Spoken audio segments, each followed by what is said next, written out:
Hello and welcome back to Record of the Ear, the podcast where I shout all my opinions into the void about whatever album I'm listening to that week, because frankly, none of my friends want to hear it. I'm your host, Ryan Lark, and the album of the year this week is, drumroll please, the band Perry, their debut self-titled album.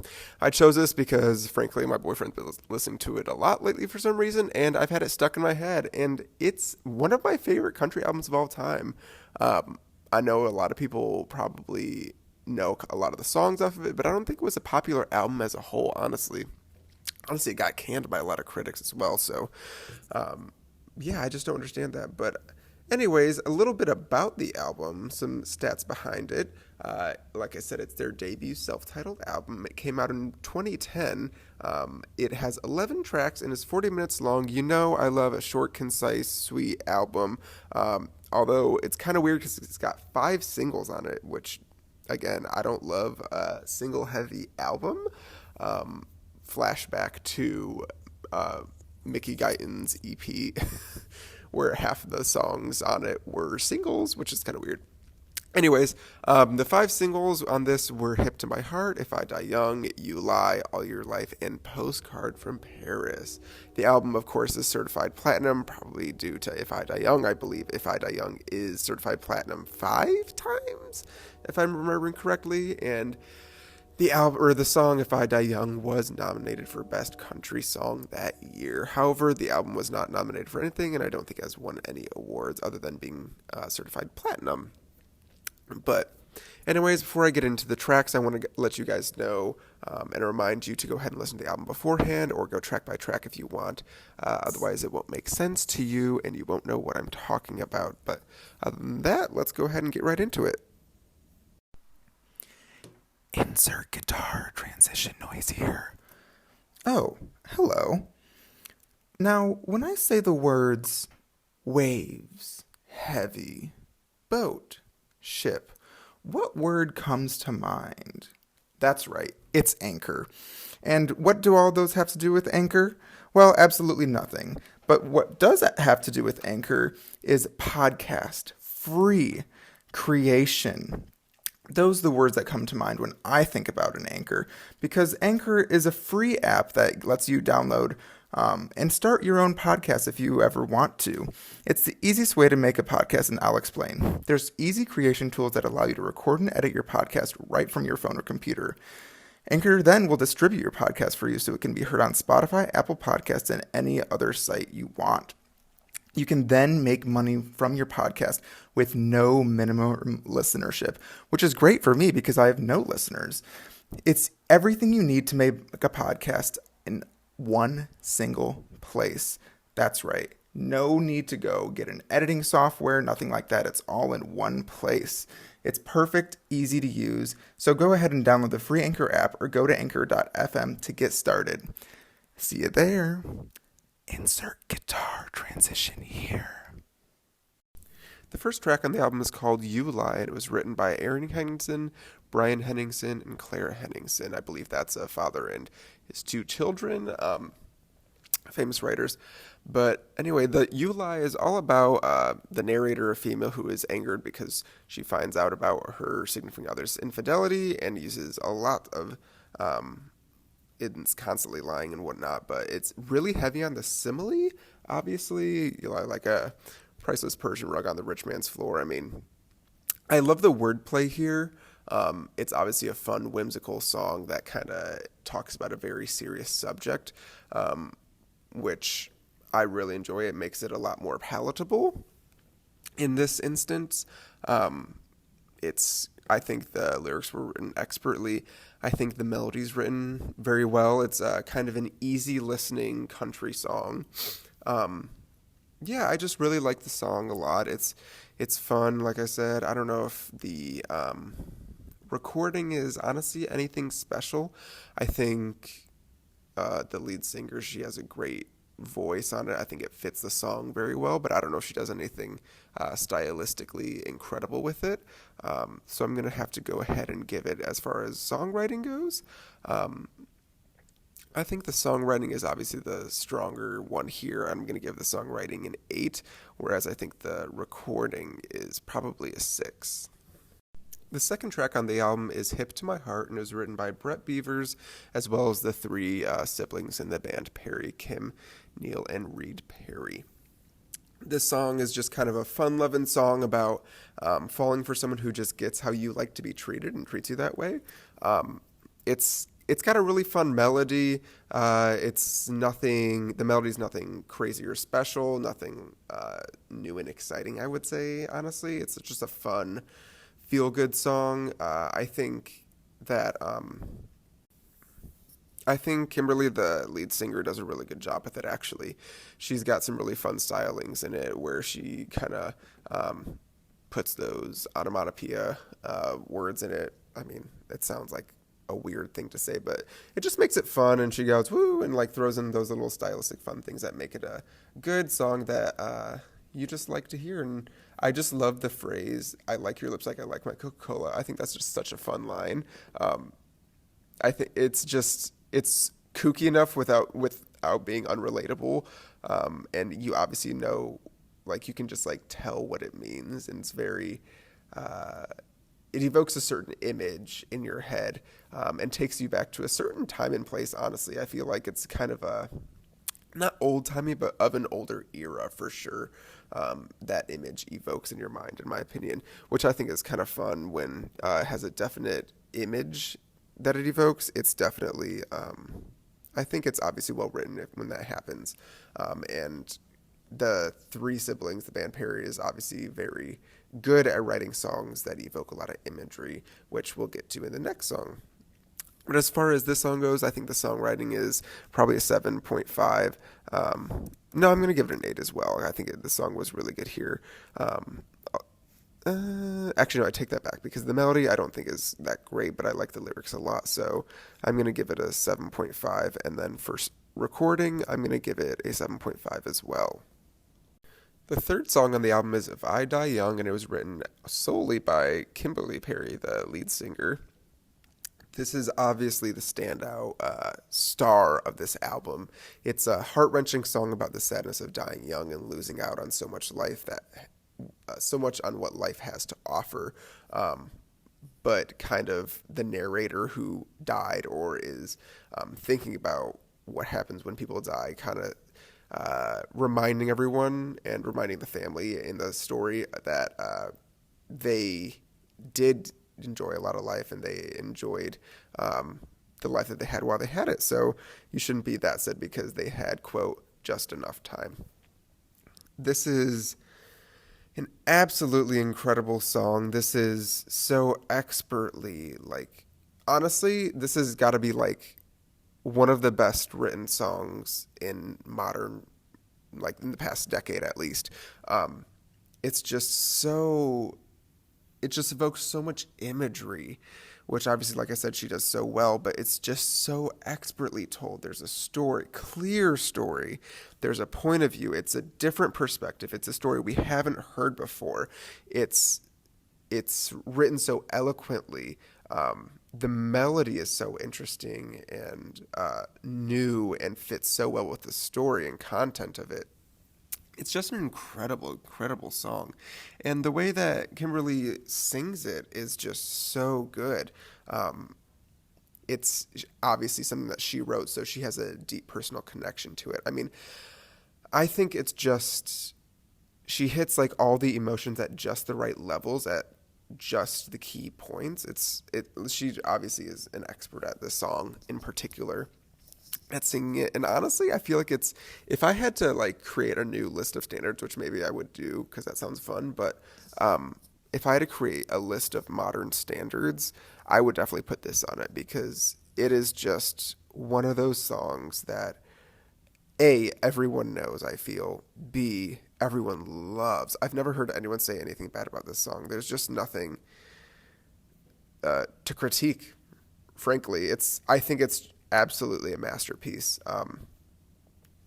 So I think it's no brainer. I'm obviously going to give it a 10 out of 10 for both songwriting and recording. The fourth track on the album is All Your Life, another single, and it was written by Brian Henningsen and Clara Henningsen. It's a song all about the narrator wanting to be the, quote, only girl of your life, speaking to her partner or whoever she's after at the time. But it's kind of, well, let's start with the positives. The positives is I think it's really smartly written. Again, I think the songwriting in this album is absolutely fantastic. As far as the lyrics go, that is. But I think it's interesting that they evoke that imagery of wanting to be asking the partner, what would you do for me?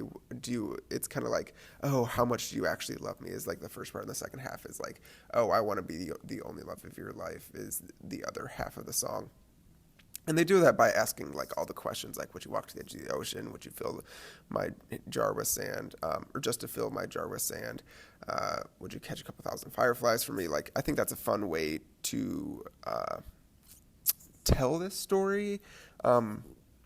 As far as the message of the song goes, I think it's a little eye roll. I think personally, I'm at a point where I think this is a little naive, but I definitely understand that perspective and wanting that, even though I think it is obviously a little naive and immature, but everyone's been there everyone understands that notion, no pun intended.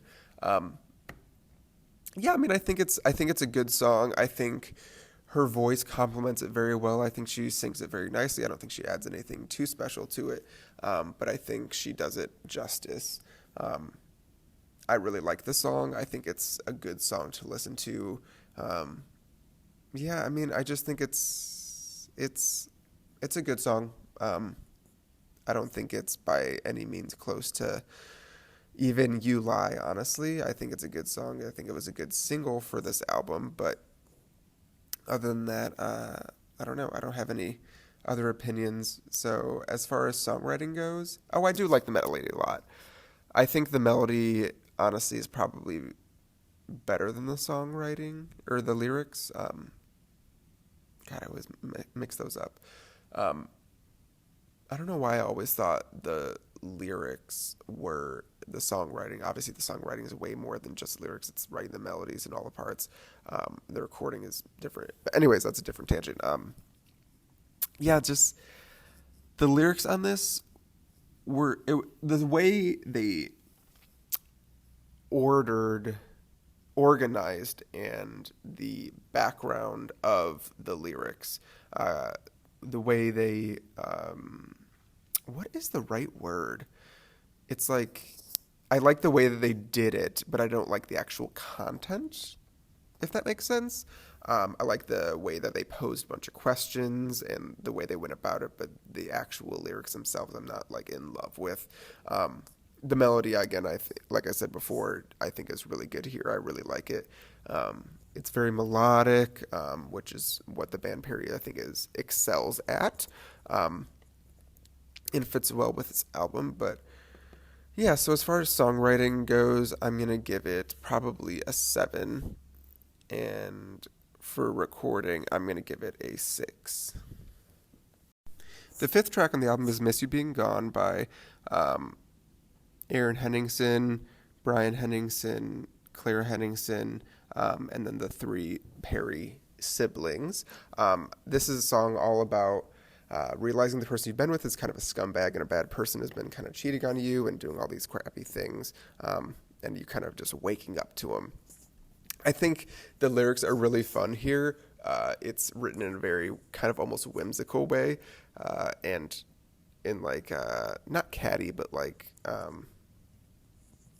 I don't know. It's just like a fun way, quirky way. I love the ending of it where she says, "Yeah, you said I miss you, and I do miss you. I miss you being gone," which I think is just so funny and just like a F you, like I don't want you, like please leave. I just love that so much. And the melody, it's kind of like a rock feel, which is an interesting turn in the album, because the next song as well is kind of like a rock feel, rock country, which I think adds an interesting texture to the album. I don't love this song. I think it's fine. I think it fits on the album, but I don't necessarily love it. The melody is kind of boring to me. Kind of the just guitar at the beginning is a little like, okay, we've heard this 1,000 times before. I don't know if this is anything new, and I don't think this is worth I don't know if it's necessarily worth adding to the album. I don't think it adds anything interesting other than the story being interesting. Um, but yeah, the recording, I think it's fine. The recording's fine. I like her voice on it. Other than that, I don't know if it's anything special. So as far as songwriting goes, I wouldn't have to give it probably a 5.5, and then recording, I'm going to give it a 5. Honestly, I think it's just average. The sixth track on the album is called Double Heart, and it was written by Brett Beavers and then the three Perry siblings. This is honestly one of my favorites on the album. I think it's definitely an underrated song. It's very fun. Love the melody on this song. It's got that country rock feel again, as Miss You Being Gone did. And it's just such like, I love the play with the tempo on the song. I think it's a fun level to it that kind of elevates the song a little bit. Obviously, like the band Perry always does, it's got a lot of imagery, especially right at the beginning and all throughout it. It's constantly just describing this person. Just such a fun song. I don't know. The song's all about meeting someone who's just living like a fast and loose life and just having like the ride of your life with them, but having to move on because there's no slowing down and there's no changing kind of that situation, which I think it would have been a really cool level to this album, which didn't happen if they kind of made a part 2 to this song where it was kind of like the aftermath of like being around someone like that is like, oh God, like it was so much fun, but also like, oh geez, it's kind of crazy and chaotic and you can't live in chaos forever without deteriorating your like self, without deteriorating your what is, oh my God, I can never think of words when I'm on the podcast. Just like your standard of living, I guess. But anyways, I really, really like this song. I love the phrase "Skidmarks in a double heart." It's just such a fun, cool, like line, and it evokes a lot of imagery and makes sense. Like as in the song, especially, it just makes sense. So as far as the songwriting goes, I'm going to give it an 8. And as far as recording, I think she did a really good job. I think you get to hear her vocals a lot here, which I think is really nice because you don't always get to hear her belt as much as she does in other songs. She doesn't really do that much, but here it really works and it's really nice. So I'm going to give it a 7.5. The seventh song on the album is called Postcard from Paris. It was written by Jeff Cohen, Cara DeGuardi, and then the three Perry siblings. This is a fun song all about the narrator running into her ex while with her current, and realizing that their current person will never match up to how she feels about the ex still, which is kind of dark, but oh well. And then just constantly comparing and realizing the lyrics are just like all like comparing the current boyfriend to the old boyfriend. Postcard from Paris, when I need the real thing.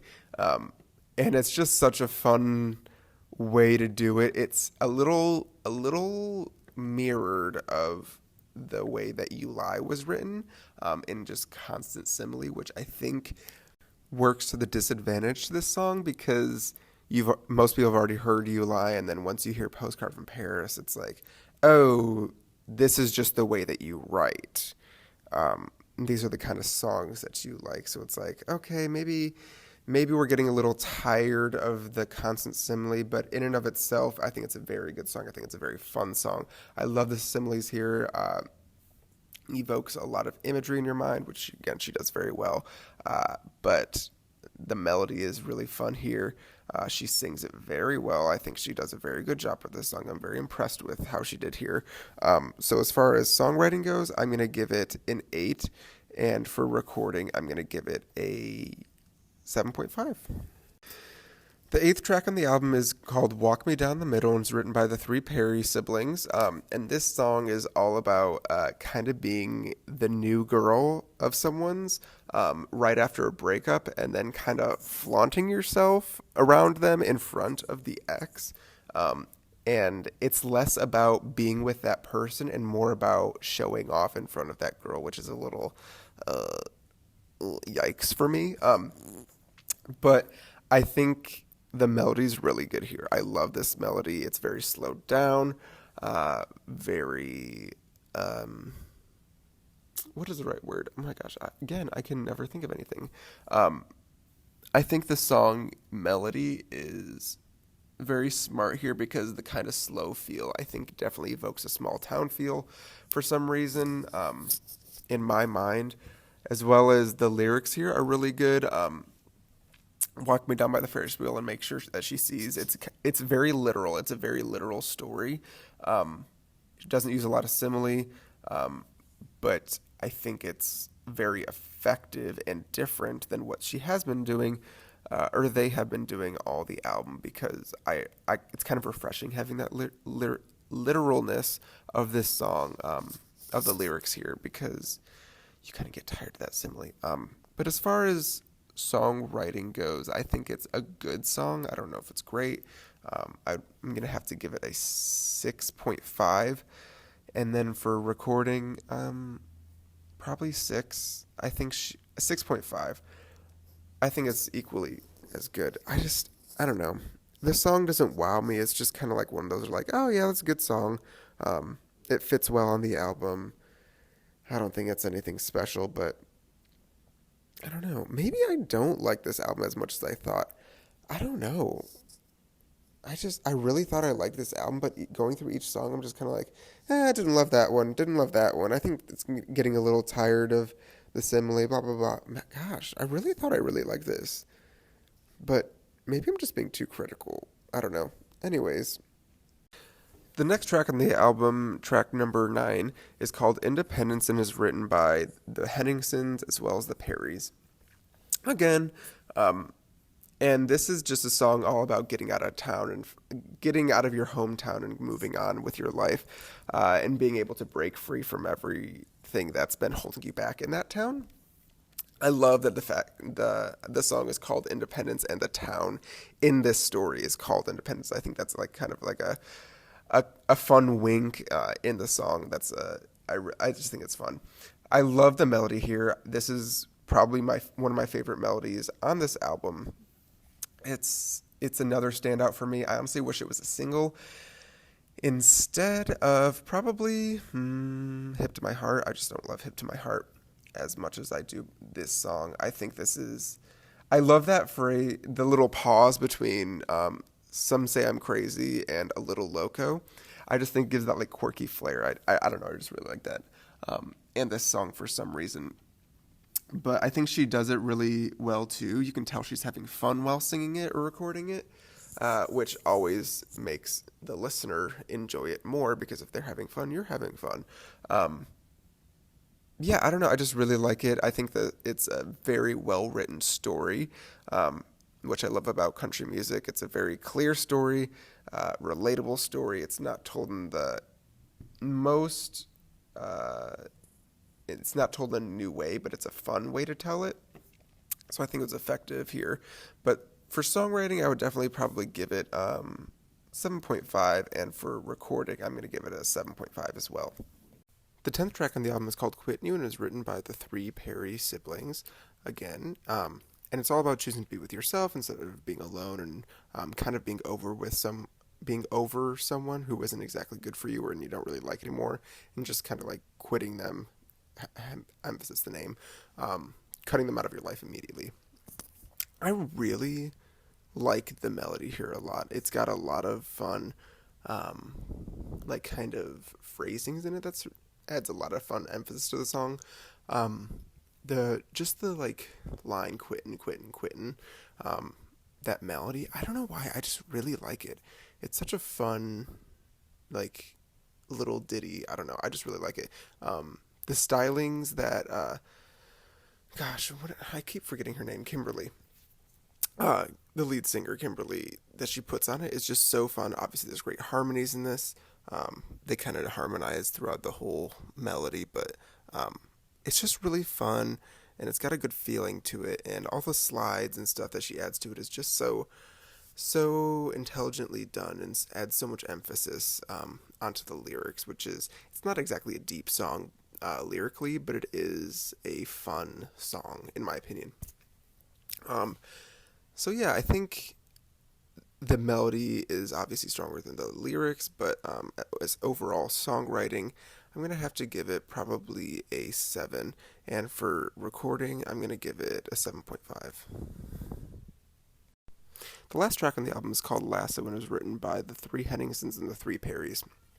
Again, that song all about falling in love with someone who you can't hold on to, can't keep around, but you're still infatuated by them, and you're still like in that like in the midst of falling out of love with them because you can't always be with them because they're kind of like uh, kind of those transient people that are always coming and going between people. I don't love the song as a whole, however, like I really love some phrasings in this song in particular. Like the melody isn't exactly the best thing, um, in my opinion, but I think there's like certain phrases like "I've always been afraid of flying, but you can't blame a girl for trying." Like the lyrics on that, like I just love that line for some reason. Like that in particular, that line's so fun and so good. Um, and I like the imagery of trying to throw a lasso around a tornado. I think that's a really cool um, metaphor. It's just, I mean, I really think the lyrics are cool, but overall, the song I think falls a little short for me. It is a good way to tie up the album, but yeah, I mean, it's interesting and it's got good parts to it, but overall, I think the song probably could have been done a little better. Maybe if they just changed the melody a little bit. Just don't love it. I think the melody is very forgettable, but yeah, the lyrics are obviously the standout here. So as far as songwriting goes, I'm gonna give it a 7. And for recording, I don't love the recording. I think it's a little boring. Um, she doesn't do anything too exciting with the song, honestly, in my opinion. Even the harmonies are a little like just average, in my opinion. So I think I'm gonna give it a 5.5 for recording. As an overall album, I think this album is very good. Good, not great. Um, I think it's got a lot of good quote like nuggets that I think are like gold, like absolute gold. Like, obviously, "If I Die Young" is gold. "You Lie" I think is great. I think um, what was the song I didn't like? I'm drawing a blank on it now. "Double Heart," "Independence." Those are fun songs and great songs. But there's a lot of like forgettable like filler songs that I just didn't think were interesting and were kind of lame. Like they didn't really add anything to the album. Like "Hip to My Heart," like I just thought that's like a lame song. "Lasso" had good parts, but overall I thought it was a little meh. Um, and as looking at like kind of the story of the album, I'm not sure there actually was one. Whenever I look at a self-titled album, I'm like, if this is a self-titled album, this is supposed to tell a story of you as a band, in my opinion. Like, if you're going to name the album after yourself, this should be the most you and like kind of almost be like a diary. And I think it was just like your average love, heartbreak, small town life album, which is great, but I don't know if that should have been a self-titled album. I think it was a little too uh, impersonal, if that's fair to say. I don't know. I like the album. Like I said, it's got good nuggets. It's just, as an overall concept, I don't think there was one. I don't even none of the songs really flowed into each other or made sense. Like I don't understand the order of the tracks at all, um, other than just trying to give a little variety from like track listing to track listing. Like they didn't put up all the ballads next to each other and all of the like fun rocky songs next to each other. So I guess they were just trying to give a variety. I don't really know. I couldn't understand it. Um, but I mean, I like listening to the album. I don't skip any songs on the album. I don't know. I would have liked to have seen more thought put into the concept of the album as a whole. I know that may be harsh, but like I just think it's such a missed opportunity when artists don't think about the story they're trying to tell and like what they're trying to tell through the songs and the overall album as you listen to it, and as the album goes on. I don't know. So as an overall concept, I'm going to have to give the album probably a 6.5. Um, I just don't think it was anything incredible. I think it's a good album. I don't think it's great. I think it's got a lot of work that could have been redone. I think you could have probably cut some songs, even though there's not really that many. I will say the good thing is there wasn't what I said up top. Like it is a shorter album. It was concise, 11 tracks, less than an hour. I like that. I probably maybe would have made Independence in a single instead of what do you call it, Hip to My Heart. I just really don't like Hip to My Heart, but that's just me. So yeah, I would have made Independence a single. I would have kept probably all the other singles, but yeah, I mean 5 is a lot for this album, but I don't think it's too many. It's like teetering on too many, but yeah, overall 6.5. And maybe that's harsh, but that's just what I'm feeling right now. Averaging out the other two scores, the songwriting averages out to 7.45, and the recording averages out to 6.9, to a total of 20.9, which does not beat out I Never Loved a Man by Aretha Franklin, unfortunately. But honestly, I did not expect it to, even though I thought this would have honestly had a higher rating. I'm very surprised. But anyways, those are all my thoughts about the album. Feel free to respond in by leaving a review at Apple Podcasts, a 5-star review, please. Let me know your thoughts there. I always look at those. So if you could just leave a review and let me know, like, what did you think about the album? What did you think that I got right? What did I get wrong?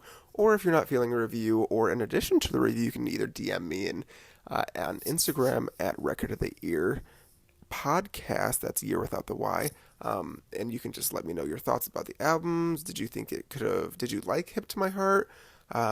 Did you think there was a story and I'm just completely missing it? I mean, I get the overall threads and themes, but I just didn't see an overall story. But let me know there. I also post every album each week to the main Instagram. So you can also comment there. Make sure you like those posts for me. That'd be great. Follow me on Instagram. Yeah, so also feel free to go back and listen to the album. Let me know what you thought after. Did I change your mind about anything? But yeah, other than that, I don't have anything else, any other thing I'd like to add to the album. So yeah, you guys have a great rest of the week, and I'll see you next time. Bye.